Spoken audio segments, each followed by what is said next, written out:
کتاب کے اندر ارشاد فرما رہا ہے وَأَمَّا بِنِعْمَتِ رَبِّكَ فَحَدِّثْ، کہ میں نے جو تمہیں نعمت دی ہے اس کا خوب چرچا کرو.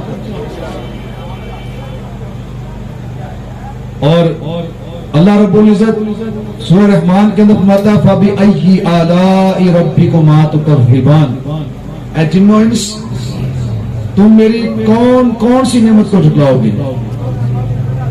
یعنی انسان کے آفاق و انفس میں، یعنی کائنات میں اور انسان کے اپنے وجود میں اتنی اللہ تعالیٰ کی نعمتیں ہیں جنہیں انسان شمار کرنا چاہے تو زندگیاں ختم ہو سکتی ہیں، لیکن یہ شمار نہیں ہو سکتی.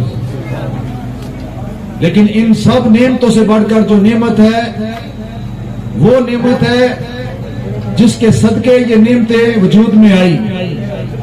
وہ جو نہ تھے تو کچھ بھی نہ تھا، وہ جو نہ تھے تو کچھ بھی نہ تھا، اور وہ جو نہ ہو تو کچھ بھی نہ ہو.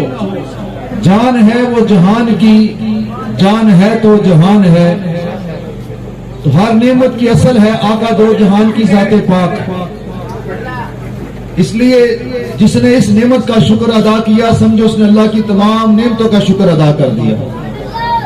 اور جس نے اس نعمت کی ناشکری کر دی وہ ساری زندگی خانہ کعبہ میں کھڑا ہو کر ایک ٹانگ پر اللہ کا شکر ادا کرتا رہے تو اس کا شکر اس کے منہ پر